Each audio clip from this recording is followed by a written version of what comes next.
রাস্তার উপর আঁকা এই সাদা দাগগুলো হয়তো দেখতে খুব সাধারণ, কিন্তু এই ছোট্ট দাগই কোনো একদিন একজন মানুষের জীবন বাঁচাতে পারে। আমরা প্রতিদিন রাস্তা দিয়ে চলাচল করি, কেউ হেঁটে যায়, কেউ রিকশায় যায়, কেউ বা মোটরসাইকেল কিংবা গাড়ি নিয়ে ছুটে চলে গন্তব্যের দিকে। কিন্তু রাস্তার কোথায় কোন দিকে যেতে হবে, কোথায় মোড় নিতে হবে, এটা যদি স্পষ্ট না থাকে তাহলে মুহূর্তের অসতর্কতায় ঘটে যেতে পারে বড় ধরনের দুর্ঘটনা। এই বিষয়টি মাথায় রেখে আমরা কাজ করতে শুরু করেছি। কাজটা হয়তো বড় কোনো কাজ নয়, কিন্তু মানুষের নিরাপত্তার জন্য করা ছোট ছোট উদ্যোগই একদিন বড় পরিবর্তন নিয়ে আসতে পারে। আমাদের উদ্দেশ্য শুধু রাস্তা সুন্দর করা নয়, আমাদের উদ্দেশ্য হলো চালকদের সচেতন করা, পথচারীদের নিরাপদ রাখা এবং দুর্ঘটনার ঝুঁকি কিছুটা হলেও কমানো। কাজ করতে গিয়ে রোদের মধ্যে অনেক কষ্ট হয়েছে, অনেক পরিশ্রম হয়েছে, তবুও যখন শেষ পর্যন্ত সুন্দর সাদা দাগ আর তীর চিহ্নগুলো রাস্তার উপর ফুটে উঠল, তখন মনে হলো এই পরিশ্রম সার্থক হয়েছে। আমরা বিশ্বাস করি সমাজ পরিবর্তনের জন্য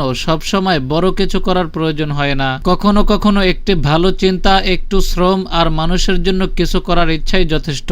আপনিও আপনার আশেপাশে এমন ছোট ছোট ভালো কাজ করার চেষ্টা করুন, কারণ আপনার একটি ছোট্ট উদ্যোগ হয়তো কারো নিরাপদে বাড়ি ফেরার কারণ হয়ে যেতে পারে।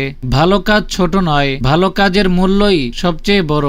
আমার এই ছোট্ট একটি উদ্যোগ আপনার কাছে কেমন লেগেছে অবশ্যই কমেন্টে জানাবেন, আর এই ভিডিওতে একটা লাইক দিয়ে কমেন্ট করে শেয়ার করে দিবেন। হয়তো আপনার একটা লাইক, কমেন্ট, শেয়ার আমাকে পরবর্তী কাজের জন্য আরো উৎসাহিত করবে।